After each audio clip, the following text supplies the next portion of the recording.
Hi everyone, this is a little bit more of a clarification and like an add-on sort of to the last video, which is the introduction to diaphragm breathing. What I realized that I didn't really say in that video was that that's a resting diaphragm breath. So that's just to get in touch with and sort of build some awareness between the relationship of the thoracic diaphragm and the pelvic diaphragm, the pelvic floor. So that would just be to start with, just that basic inhaling, dropping down, exhaling, lifting up of the pelvic floor. And this is sort of a way to add on, and this will be sort of an active diaphragm breath or in preparation for movement. So once you've practiced and not necessarily mastered, but practiced and become familiar with the resting diaphragm breath, then you can go ahead and try this little add-on.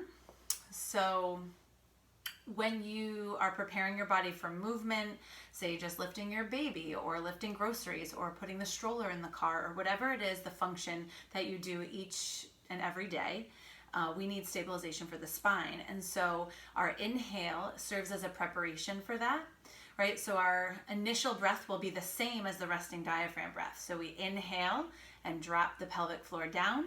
We exhale and lift the pelvic floor up.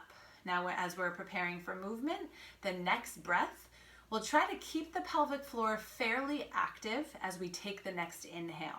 So what you'll notice will happen if you put your hands on your rib cage, either on the sides or even in the back, once you've taken that preparatory first breath and you keep your pelvic floor fairly lifted as you take your next inhale, you'll notice what happens is that you fill up a lot more in your back and in your sides, because when the pelvic floor stays fairly contracted, the air has to go somewhere. There's not as much dropping down, so you're not bringing the air and the energy and the pressure downward. So your inhale will fill up your torso a little bit more, and you keep that energy in your spine and in your torso, and the exhale sort of reaffirms that pelvic floor lift, right? And that's your activated center. That is your ready place that you're going to lift from and move from. And as we learn in subsequent classes, the exhale will always match any sort of exertion. So any effort where we're using muscle, we're doing the action, right? Whatever the exercise that we're asking of our bodies, it's going to accompany the exhalation. Right? So there is a little bit of dropping down of the pelvic floor on the inhale. It's not going to stay completely tight, right? We still want contrast. I say, as you inhale, feel the pelvic floor drop just for contrast, but it's not bottoming out. Okay, and we'll talk about this so much. It will come up all the time, right? There's no bottoming out when you're in an action, when you're doing the action. There's just a little bit of a drop for contrast, and then the exhale really reaffirms that lift, right? Because when the pressure is not drawing down, it's going out. So that's why it's really important to exhale. If we are inhaling and then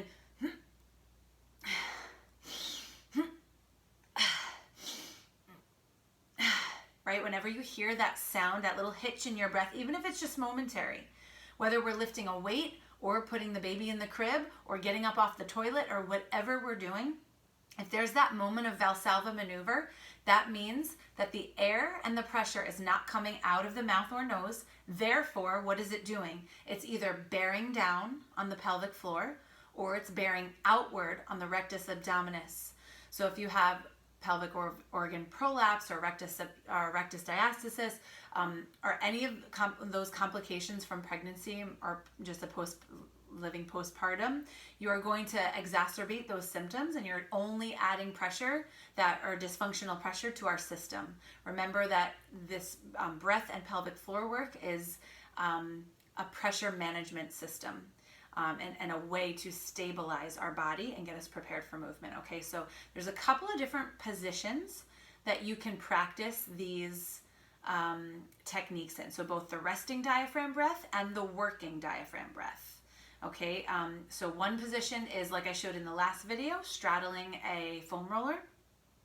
You can simply just sit, that's great, but notice if your pelvis is neutral. So if you sit and your hips are very tight and your lower back is tight and you're rocked back like so on your on your tailbone, then your pelvis is not starting in a neutral position. So it's really not advantageous to try to breathe that way. So make sure that you either sit yourself up on something so that your pelvis is stacked right underneath your rib cage. Your rib cage is stacked right over top of your pelvis. Okay, that's another way. The other way that I really love to practice this is in a supine 90-90 position, which means that your hips are bent to 90 and your knees are bent to 90. And I'm just going to flip and show you. I'm going to put my legs up on the wall. You can do this at home over a couch, right? It's a really great place to be. So I'm just going to flip my body. I'll show you. I'm going to get close-ish to the wall. My knees are bent over my hips and my feet are in line with my knees. So my shins are parallel to the floor. This position is really, really lovely to practice the lifting and lowering of the pelvic floor because you're not lifting up against gravity. You're really kind of just drawing the pelvic floor up and down, and you have this lovely position to help you. Okay, that's a really great place to be, and we'll be going over other positions as well in class.